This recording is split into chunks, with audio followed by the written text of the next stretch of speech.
अस्सलाम वालेकुम dear students, welcome to my YouTube channel.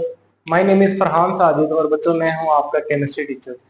जैसा कि आप लोग जानते हैं हम 9th class chemistry chapter number 1 पढ़ रहे थे, जिसमें आज हमारा लेक्चर नंबर 4 है और हमारा आज का टॉपिक होगा बच्चों कंपाउंड एंड मिक्सचर्स।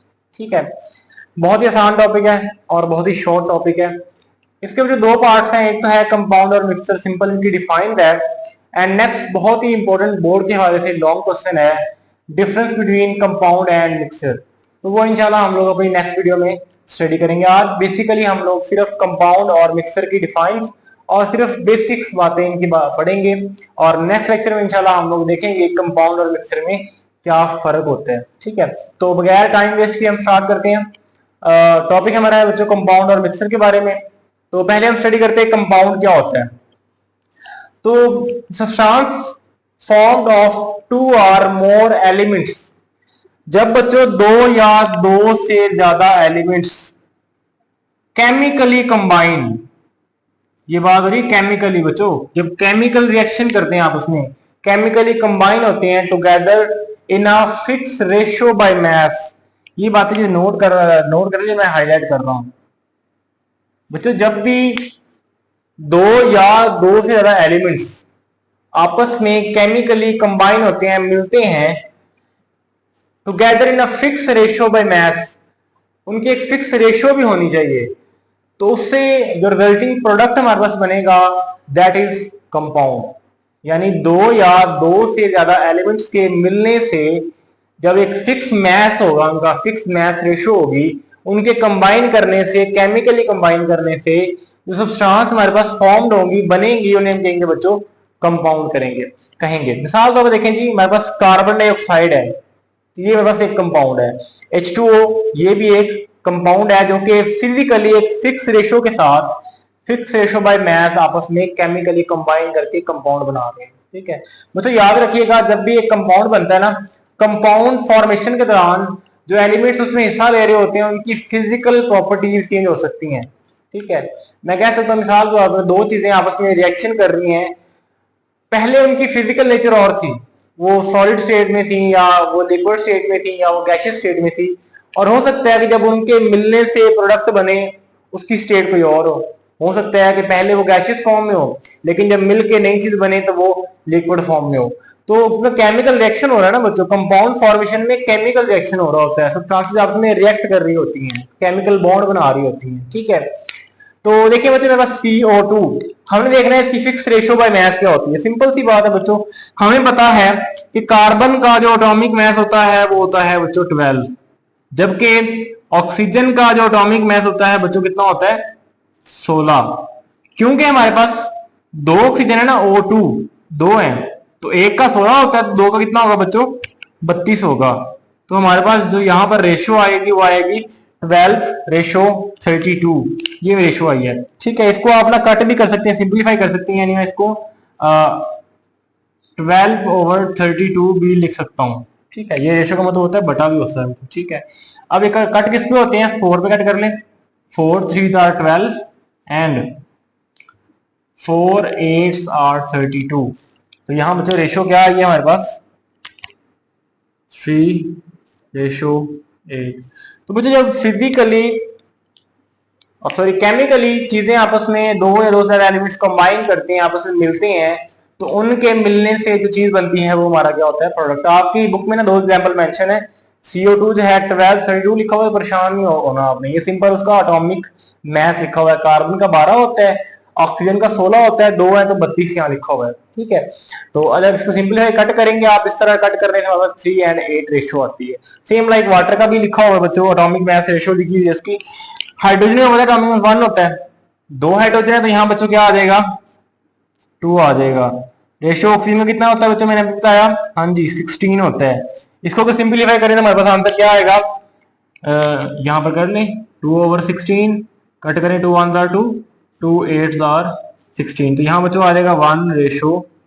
तो यहाँ देखिए बच्चों फिक्स्ड रेशियो बाय मास इनकी होती है जब कंपाउंड मिलते हैं तो उनमें फिक्स रेशो जो है वो पार्टिसिपेट करती है। जैसे देखिए ना CO2 है, इसमें एक कार्बन का एटम है और दो ऑक्सीजन के। जब भी CO2 फॉर्मेशन होगी तो हमेशा एक कार्बन और दो ऑक्सीजन के एटम आपस में कंबाइन करेंगे, तो ये इनकी केमिकल नेचर होती है। ठीक है बच्चों, तो ये हमारे कंपाउंड से आगे हम देखते हैं क्लासिफिकेशन। बच्चों कंपाउंड को जनरली दो हिस्सों में क्लासिफाई किया गया है, ionic compounds and covalent compounds. अब ये क्या होते हैं बच्चों? आयनिक कंपाउंड बच्चों ऐसे कंपाउंड होते हैं जिसमें आयंस बनते हैं। ठीक है, यानी मैं कहता हूं NaCl। इसमें पता है ना, हम चैप्टर नंबर 4 में इंशाल्लाह पढ़ेंगे बच्चों, जो Na होता है ना, ये मतलब मेटल है, आसानी से इलेक्ट्रॉन देता है, तो इस पे चार्ज होता है पॉजिटिव। क्लोरीन इलेक्ट्रॉन लेता है, इस पे चार्ज होता है नेगेटिव। पॉजिटिव और नेगेटिव के दरमियान होती है अट्रैक्शन, पता है ना, ऑपोजिट चार्जेस आपस में अट्रैक्ट करते हैं, तो अट्रैक्शन से एक बॉन्ड बनता है, इनके हम कहते हैं आयनिक बॉन्ड। तो बच्चों जो आयनिक कंपाउंड होते हैं ना, ये ऐसे कंपाउंड है जिसमें क्या होता है कि चार्जेस होते हैं पॉजिटिव और नेगेटिव, आपस में इनसे घेरा होता है उन्होंने, तो ये एक जो है ना क्रिस्टल लेटर्स की शक्ल में रह रहे होते हैं, और इनको जाहिर करने के लिए हम लोग फार्मूला यूनिट्स लिखते हैं। फार्मूला यूनिट से बच्चों आयनिक कंपाउंड्स को जाहिर किया जाता है, आपकी बुक में मेंशन है कि आयनिक कंपाउंड को जाहिर करने के लिए फार्मूला यूनिट की हेल्प लेती हैं। ठीक है, और NaCl एक छोटा सा फार्मूला यूनिट है एक आयनिक कंपाउंड का। ये बच्चों क्या है? सोडियम क्लोराइड है, खाने वाला नमक जो होता है ना, हम घरों में इस्तेमाल करते हैं कॉमन साल्ट, NaCl है। तो उसमें काफी ज्यादा NaCl के फार्मूला यूनिट्स पाए जाते हैं, आपस में कंबाइन होके। इसमें कैसे कंबाइन होते हैं? पॉजिटिव और नेगेटिव आयंस हैं, तो आपस में सराउंड किया होता है उन्होंने पॉजिटिव और नेगेटिव आयंस आपस में। ठीक है, तो इस तरह का जो होता है कंपाउंड से हम कहते हैं आयनिक कंपाउंड। इसमें क्या होता है बच्चों? फार्मूला यूनिट होता है और पॉजिटिव और नेगेटिव आयंस होते हैं। जबकि जो कोवलेंट कंपाउंड होते हैं ना बच्चों, इसमें क्या होता है? इसमें मॉलिक्यूल्स होते हैं, मॉलिक्यूलर फार्मूला होता है। कोवलेंट कंपाउंड क्या होता है बच्चों? Molecular formula. इसमें जो बॉन्ड बनता है ना बच्चों, उसमें कंप्लीट, यानी कि यहाँ सोडियम इलेक्ट्रॉन देता है, क्लोरीन इलेक्ट्रॉन देता है, उस पर चार्ज पॉजिटिव, उस पर चार्ज नेगेटिव। लेकिन कोवलेंट कंपाउंड में कंप्लीट इलेक्ट्रॉन ट्रांसफर नहीं होते, उस सेंटर में बॉन्ड बनता है इलेक्ट्रॉन शेयरिंग से, तो उस तरह जो बॉन्ड बनता है उसे हम कहते हैं कोवलेंट कंपाउंड। जो बनते हैं उन्हें हम कोवलेंट कंपाउंड कहते हैं, और इनका बच्चों क्या होता है? मॉलिक्यूलर फार्मूला होता है। जैसे देखें, मैं कहता हूँ H2O, एक मेरे पास जो है कंपाउंड है CO2, एक मेरे पास कोवलेंट कंपाउंड है। ठीक है, तो यहाँ तो समझ आई होगी उम्मीद है आपको आयनिक कंपाउंड क्या होते हैं और कोवलेंट कंपाउंड क्या होते हैं। आपने सिर्फ ये सिंपल सी बातें याद करनी, सिर्फ आपकी टॉपिक में मेंशन था इसलिए मैंने थोड़ा करवा दिया आपको। बाकी इसकी जो डिटेल है वो चैप्टर नंबर 4 में जाकर पढ़ेंगे, हम पढ़ेंगे मॉलिक्यूल्स की साख्त कैसी होती है, वहां बड़ी डिटेल में हमने पढ़ना है आयनिक कंपाउंड्स क्या होते हैं, कैसे इनकी फॉर्मेशन कैसे होती है, कैसे बनते हैं। देन हमने कोवलेंट कंपाउंड और दो और किस्म के बॉन्ड हमने पढ़ने हैं, बहुत डिटेल में वहां पर अच्छे से पढ़ाऊंगा मैं आपको। ठीक है, फिलहाल आपने सिर्फ ये जो हाईलाइट की चीजें इनको आपने जहन में रखना है। देन हमारा लास्ट टॉपिक है बच्चों मिक्सचर। मिक्सचर क्या होते हैं जी? जैसे नाम से जाहिर है, मिक्सचर, मिक्स करना।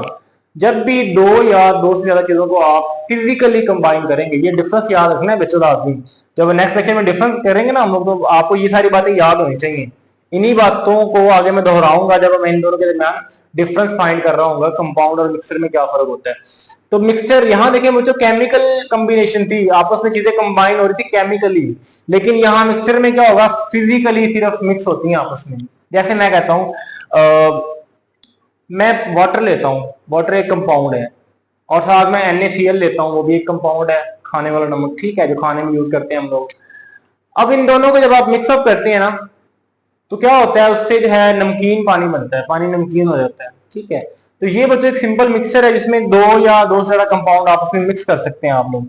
व्हेन टू और more elements are compounds, element या कंपाउंड जब आप उसमें मिक्स करते हैं ना, मिक्सअप फिजिकली, फिजिकल मिक्स करना है बच्चों आप उनको फिजिकली। फिजिकली मिक्स का मतलब होता है कि हम उनको अलग कर सकते हैं। यहाँ पर जब केमिकल कॉम्बिनेशन होता है ना, तो सिंपल तरीकों से हम उनको अलग नहीं कर सकते, लेकिन जब आप फिजिकली कॉम्बिनेशन होता है ना चीजों का, तो उनको हम आम तरीकों से, जैसे बॉयल करके, फिल्टर करके, इन तरीकों से हम उनको सेपरेट आउट कर सकते हैं विदाउट एनी फिक्स रेशो। इसमें रेशो फिक्स नहीं होती, आप चाहते हैं तो नमक ज्यादा डाल सकते हैं, चाहते हैं तो पानी कम ले ले, वो आपकी मर्जी है। फिक्स रेशो, यहाँ पर फिक्स रेशो होती है, एक कार्बन है, दो ऑक्सीजन है, अगर इसका मैथ 3 होगा तो इसका मैथ 8 लेंगे आप, तो फिक्स रेशो में आपने वहां पर चीजों को कंबाइन करना था। लेकिन यहाँ पर कोई फिक्स रेशो की जरूरत नहीं होती, जितना आपका दिल करता है आप उतना नमक पानी में डाल लें, आपको ज्यादा नमकीन पसंद है ज्यादा नमक डाल लें, थोड़ा सा डालना है थोड़ा डालें, आपकी मर्जी है। इसको फिजिकली मिक्स कर रहे हैं आप लोग, ठीक है। दे फॉर्म अ मिक्सचर, तो उनकी फॉर्मेशन से क्या बनता है बच्चों, एक मिक्सचर बनता है। एग्जाम्पल देखें, एग्जाम्पल बड़ी सादा है इसकी। मिक्सर तो घरों में बहुत ज्यादा डेली बेसिस पे बनते हैं, अब तो माशाल्लाह गर्मी है डेली बनते होंगे। तो सिंपल देखें बच्चों, मीठा पानी पीते हैं आप लोग, वाटर प्लस शुगर। अब देखें वाटर भी कंपाउंड है, शुगर भी एक कंपाउंड है। दोनों कंपाउंड्स के फिजिकली मिलने से, फिजिकली जब मिक्सअप होते हैं मिलने से क्या बन रहा है बच्चों, मिक्सचर बन रहा है। एक और मिसाल ले लें आप, जब आप वाटर में सॉल्ट ऐड करते हैं NaCl, तो ये बच्चों क्या है, फिजिकल मिक्सअप है वाटर और सॉल्ट का। हाँ, इनको आप अलग कर सकते हैं। कैसे कर सकते हैं, सिंपल क्या करें बच्चों, जब वाटर में आपने सॉल्ट ऐड किया है तो पानी में नमक बिल्कुल कंप्लीट हल हो चुका है। अब आप चाहते हैं जी सॉल्ट को ज्यादा करना है मैंने, तो आप क्या करें, सिंपली जो सॉल्ट है और वाटर, उसमें जो मिक्स किया हुआ वाटर, आप उसको बॉयल करना शुरू कर दें। जब बॉयल करेंगे तो पता है 100 पे जाके वाटर सारा वेपोराइज हो जाएगा, बॉयल होना शुरू हो जाएगा, इस तरह वेपोरेट बनना शुरू हो जाएगा। जितना पानी उसमें वेपोरेट हो जाएगा, सॉल्ट का जो बॉइलिंग पॉइंट काफी ज्यादा होता है, तो वो 100 पे जाके बॉयल नहीं होगा। तो वाटर जो है वो 100 पे बॉयल होकर वेपोराइज हो जाएगा, पीछे में तो क्या बचेगा, सॉल्ट। तो सिंपल हमने गर्म करके जो है सॉल्ट को पानी में से अलग कर लिया। वहां पर हम ऐसा नहीं कर सकते, वहां पर आप सिंपल तरीकों से इनको अलग नहीं किया जा सकता, ठीक है। तो ये समझा कि मिक्सर क्या होता है बच्चों, ये जब दो चीजें मिक्स होती हैं, आप उसमें फिजिकली कंबाइन होती है, उनकी मदद से चीज फॉर्मेशन होती है, जिस चीज की वो क्या होता है, हमारा मिक्सर होता है। देन बच्चों मिक्सर दो तरह के होते हैं, homogeneous mixer and heterogeneous mixer. अब ये क्या होते हैं बच्चों, यहाँ ना होमो का मतलब होता है बच्चों सेम, और हेट्रो का मतलब होता है डिफरेंट। तो होमोजेनियस मिक्सर ऐसे मिक्सर होते हैं जिनकी जो कंपोजिशन है बच्चा हर जगह एक जैसी होती है। जहां पर भी इनको स्टडी करेंगे आप, उनकी जो कंपोजिशन थ्रू आउट हमेशा क्या रहेगी, सेम रहेगी। तो those mixture which have uniform, एक जैसी कंपोजिशन थ्रू आउट जो उनकी कंपोजिशन है हमेशा क्या होगी, यूनिफॉर्म होगी, उन मिक्सर को हम कहेंगे बच्चों होमोजेनियस मिक्सर। जैसे एयर की बात करें, गैसोलीन की बात करें, आइसक्रीम, ये एग्जांपल्स हैं जिनके अंदर जो कंपोजिशन है थ्रू आउट सेम रहती है, चेंज नहीं होती। तो ऐसे मिक्सर हमारे पास जो बच्चे होते हैं वो होते हैं होमोजेनियस मिक्सर। अब आपके जहन में होगा सर एयर जो है वो मिक्सर कैसे है, तो एयर बच्चों मिक्सर है, क्यों, हवा के अंदर सिर्फ एक गैस तो नहीं है ना, डिफरेंट गैसेज आपने फिजिकली मिक्सअप हो जाएगी हैं। ऑक्सीजन गैस है, नाइट्रोजन गैस है, और भी कई किस्म की गैसेज जो है फिजा में पाई जाती हैं। तो ये भी मिक्सर है, गैसोलीन भी मिक्सर है, और आइसक्रीम भी मिक्सर ही होता है, ठीक है। तो इनकी जो प्रॉपर्टीज है ना बच्चों, या कंपोजिशन है, वो थ्रू आउट सेम रहती हैं, इस वजह से हमें क्या कहते हैं, इनको होमोजेनियस मिक्सर कहते हैं। और हेट्रो का मतलब डिफरेंट, जाहिर बात उसका उल्ट होगा, आपके जहन में आ रहा होगा। हेट्रोजेनियस मिक्सर ऐसे मिक्सर होते हैं जिनकी प्रॉपर्टीज हर जगह सेम नहीं होती, तो ऐसे मिक्सर को हम क्या कहते हैं बच्चों, हेट्रोजेनियस मिक्सर। तो those mixtures in which the composition is not uniform throughout called heterogeneous mixtures। ऐसे मिक्सर जिसमें जो उनकी कंपोजिशन है वो हमेशा यूनिफॉर्म नहीं रहती, ठीक है, उन्हें हम कहते हैं बच्चों हेट्रोजेनियस मिक्सर। की एग्जांपल है सॉइल, रॉक्स एंड वुड। तो बच्चों आज हमने क्या पढ़ा, आज हमने कंपाउंड्स क्या होते हैं ये देखा हमने। उसके बाद हमने एग्जांपल पढ़ी है उसकी, बाय फिक्स मैस रेशो उनकी होती है, तो उसमें कार्बन डाइऑक्साइड और वाटर H2O की स्टडी की हमने।